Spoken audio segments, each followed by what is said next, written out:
माननीय न्यायालय के निर्णय के आलोक में दिनांक 25/2/25 से डॉक्टर सुनील सिंह को बिहार विधान परिषद के माननीय सदस्य के रूप में पुनः बहाल किया जाता है।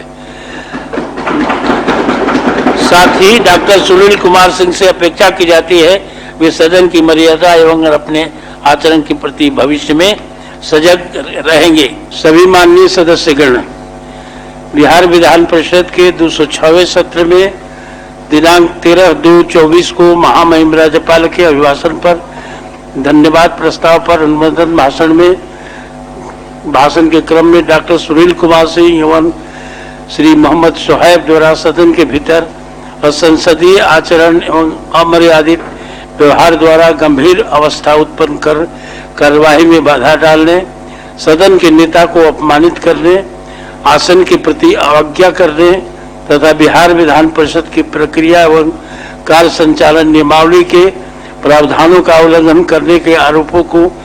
सही पाते हुए आचार समिति द्वारा आचार संख्या 1/2024 में तय पाया गया कि डॉक्टर सुनील कुमार सिंह ने सदन में अपने असंसदीय आचरण एवं अमर्यादित व्यवहार से सदन के सदस्य बनने रहने की पात्रता खो दी है और समिति ने अनुशंसा की कि डॉक्टर सुनील कुमार सिंह को बिहार विधान परिषद की सदस्यता से मुक्त किया जाए। तत्पश्चात बिहार विधान परिषद के 207वें सत्र में दिनांक 24 की आचार समिति के प्रतिवेदन पर विचार के उपरांत बात संख्या 1/24 में की गई अनुशंसाओं पर सदन की सहमति के पश्चात भारत के संविधान अनुच्छेद 194 के अधीन दिनांक 26/7/24 के अपराह्न से डॉक्टर सुनील कुमार सिंह विधान परिषद की सदस्यता से मुक्त किए गए, जिसके पश्चात बिहार विधान परिषद की अधिसूचना संख्या 1319 को एवं विधान परिषद दिनांक 26/7/24 के विरुद्ध डॉक्टर सुनील कुमार सिंह ने माननीय उच्चतम न्यायालय में रीट पिटीशन सिविल संख्या 530/2024 के माध्यम से चुनौती दी। माननीय उच्चतम न्यायालय के दिनांक 25/2/25 के निर्णय के आलोक में डॉक्टर सुनील कुमार सिंह ने दिनांक 26/2/25 को एक आवेदन दिया, परंतु उक्त आवेदन में पुनः इनके द्वारा 206वें सत्र में सदन के नेता को अपमानित करने वाले असंसदीय एवं अमर्यादित शब्द का इस्तेमाल किया गया। उन्होंने अपने पत्र में गलत एवं आपत्तिजनक भाषा का प्रयोग किया और अपनी सदस्यता को बहाल करने हेतु अनुरोध किया है। हम इस तथ्य से ही परिचित हैं कि सदन के आचार समिति के प्रतिवेदन में की गई अनुशंसाओं को बहुमत से सहमति प्रदान की थी, इसलिए माननीय उच्च न्यायालय ने निर्णय से सदन को अवगत कराना आवश्यक प्रतीत होता है। डॉक्टर सुनील कुमार सिंह द्वारा माननीय उच्चतम न्यायालय में दाखिल रीट पिटीशन सिविल संख्या 530/2024 में माननीय न्यायालय के दिनांक 25/2/25 के निर्णय के मुख्य बिंदु कंडिका 68, 69, 70 एवं 88 हैं, जिनका हिंदी रूपांतर निम्नमत है। 68 अभिलेख में उपलब्ध सामग्री के आधार पर यह स्पष्ट है कि सदन में याचिकाकर्ता का व्यवहार घृणित, अंग्रेजी में इसको एबोरेंट और विधानमंडल के सदस्य होने के अनुरूप नहीं था। Becoming of A member of the legislature, हम यह जोड़ने के लिए बाध्य हैं कि याचिकाकर्ता का बाद में किया गया टाल मटोल वाला अभिमानपूर्ण व्यवहार एवं गंभीर था। हमें यह मानने में कोई संकोच नहीं है कि याचिकाकर्ता आचार समिति के साथ असहयोग करने में पूरी तत्परता से सक्रिय थे और उन्होंने इस मामले को टालने और उसे उलझाने का भरसक प्रयास किया।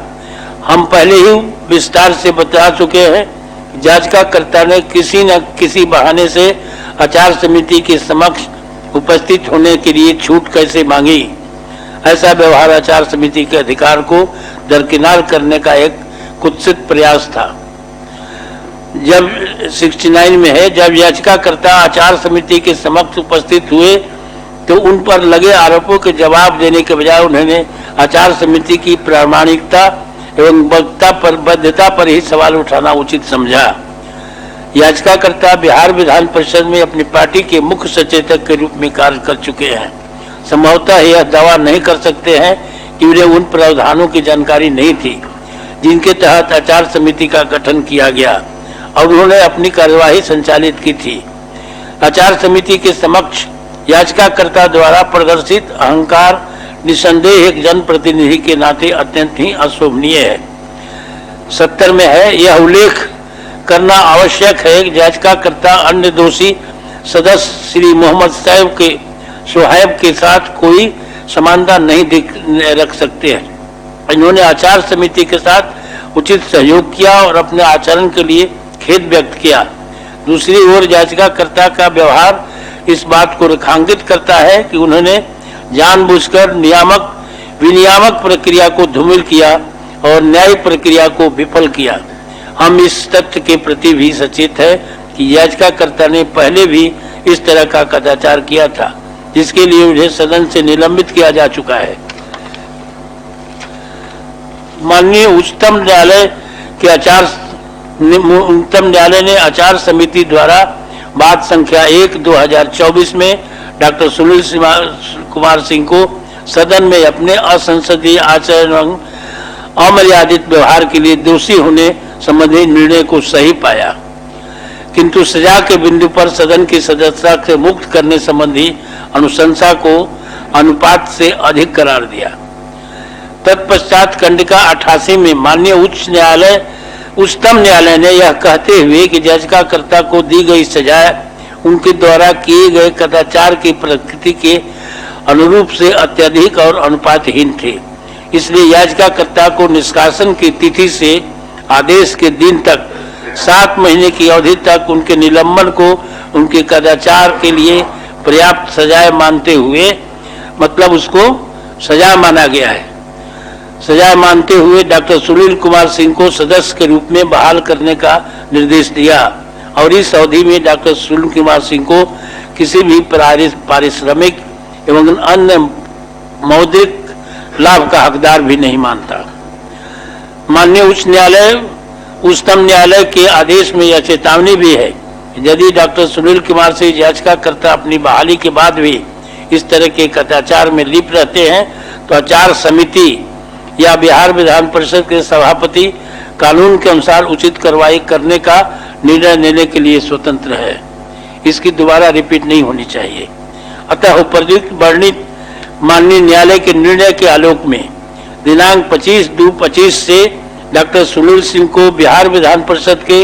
माननीय सदस्य के रूप में पुनः बहाल किया जाता है। साथ ही डॉक्टर सुनील कुमार सिंह से अपेक्षा की जाती है वे सदन की मर्यादा एवं अपने आचरण के प्रति भविष्य में सजग रहेंगे। इसकी सूचना